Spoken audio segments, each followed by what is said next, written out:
Et votre invité, Benjamin, c'est Jean-Frédéric Poisson, président de La Voix du Peuple et ancien député. Bonjour Jean-Frédéric Poisson. Bonjour. Merci d'être avec nous ce matin sur Sud Radio pour parler de ce combat que vous avez engagé contre 3 décrets parus au début du mois au journal officiel. On les avait d'ailleurs découverts un peu après coup et pourtant ils sont loin d'être anodins, car pour garantir la sécurité de tous, ils élargissent le champ des données personnelles qui pourront être collectées. Et c'est ce qui vous révolte, Jean-Frédéric Poisson. Mais nous sommes dans une période assez curieuse en fait où à la fois, on comprend bien que le risque sanitaire peut justifier qu'un certain nombre de mesures puissent être prises pour restreindre nos libertés, que la menace terroriste qui plane sur nos têtes exige aussi que la surveillance contre les méchants soit renforcée.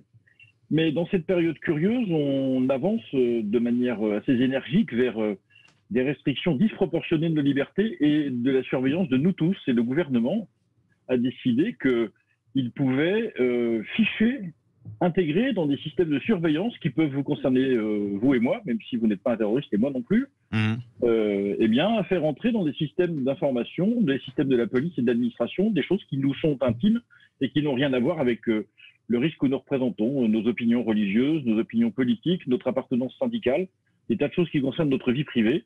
Tout cela peut, d'après ces décrets, être enregistré par les services de police et d'administration sans que ça pose de problème, visiblement, à quiconque, et c'est contre cette possibilité que nous nous sommes élevés, et cet après-midi, le Conseil d'État étudiera notre requête. C'est-à-dire, pour bien vous comprendre, c'est-à-dire qu'en gros, pour vous, la menace terroriste fait qu'on l'utilise d'une certaine façon, c'est ça, à des fins politiques ?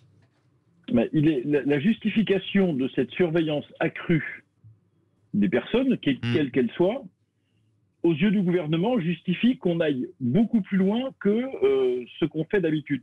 Je comprends bien, et tout le monde peut comprendre, comme nos auditeurs évidemment, au premier chef, qu'il faille des moyens de surveillance renforcés contre ceux qui représentent une menace.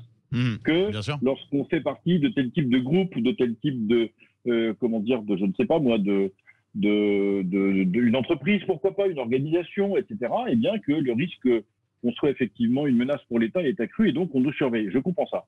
Mais on peut dire aussi ça ne peut pas aller jusqu'à l'intégration de données personnelles qui nous concernent, qui concernent notre conscience dans des systèmes de surveillance policiers. Parce que le problème qu'on a aussi, c'est que la menace terroriste est une menace aussi diffuse au sein de la société, qui fait que forcément on est obligé d'avoir un élargissement d'une certaine façon de cette collecte des données pour surveiller les éventuels suspects. Non, mais la collecte des données, elle existe déjà. Les moyens de les collecter existent déjà. Bien sûr. La Commission nationale informatique et liberté, qui essaye de nous protéger contre les surveillances systématiques, se prononce régulièrement sur l'utilisation de tel ou tel moyen pour récupérer des informations qui nous concernent tous. Le sujet, c'est de faire entrer dans ce système d'information des choses qui sont inutiles, qui n'ont rien à voir avec nos activités, et encore une fois, qu'on soit repérable sur nos activités, sur les gens que nous fréquentons, sur ce que nous faisons de nos journées, sur la manière, sur les trajets que nous empruntons, etc. Tout ça est renseigné. Évidemment, c'est pratique et concret, et c'est factuel et matériel. On commence à repérer ce qui nous appartient en propre dans le fond de notre conscience, nos opinions pour en faire après je ne sais pas quoi. Ça a toujours été interdit par les textes de loi. Sous la présidence de Nicolas Sarkozy, il y a 12 ans, une tentative avait été faite par le ministre de l'Intérieur de l'époque d'intégrer ce genre de données dans les systèmes de surveillance.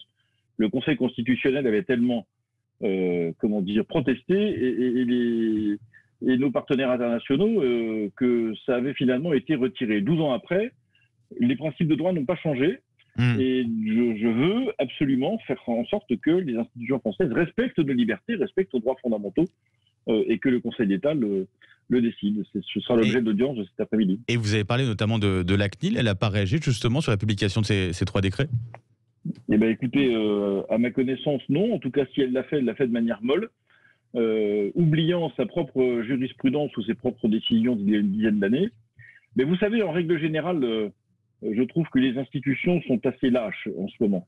Peut-être que ces jours-ci, vous reviendrez dans votre actualité sur le projet de loi d'hier, sur l'état de crise sanitaire. On sera avec Sylvain Maillard, député de la République. C'est pareil, la manière dont le Conseil d'État a laissé passer l'avis du Conseil d'État sur ce texte est un scandale de droit. Enfin, nous sommes dans une volonté, encore une fois, du du gouvernement de nous contenir, de nous surveiller, de nous arraisonner. C'est toujours la même manière de nous prendre pour des enfants, des gamins, etc. Et pour terminer justement sur ce projet, rabotons nos libertés, dit le gouvernement. Sur ce projet de loi, vous en parliez de Jean Castex.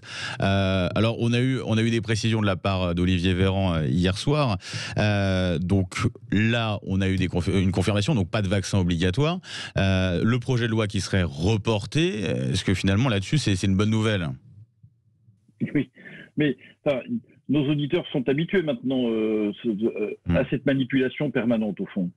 On vous dit qu'il n'y a pas de vaccination obligatoire, mais le projet de loi prévoit que si effectivement vous n'êtes pas vacciné, on va pouvoir vous interdire l'accès au transport, l'accès à un certain nombre de lieux publics, et même vous interdire d'exercer un certain nombre d'activités. Donc non, effectivement, formellement, ça n'est pas obligatoire. Il n'est pas marqué que c'est obligatoire. D'ailleurs, ce serait, là pour le coup, absolument anticonstitutionnel. Jean-Frédéric Poisson. Mais on voit bien que même si ça n'est pas obligatoire, les conséquences vont faire que personne ne pourra s'opposer en fait au fait d'être vacciné. Donc encore une fois, c'est une grande manip. Et c'est ça qui est insupportable. On a eu en tout cas, au-delà de la grande manip, on a eu un grand rétropédalage, en tout cas sur ce sujet-là. Jean-Frédéric Poisson, je vous remercie en tout cas d'avoir été avec nous ce matin sur Sud Radio. On suivra bien sûr le résultat de cette audience ce mercredi en Conseil d'État. Je rappelle, vous êtes président de la Voix du Peuple, ancien député et candidat donc pour 2022. Bonne journée à vous.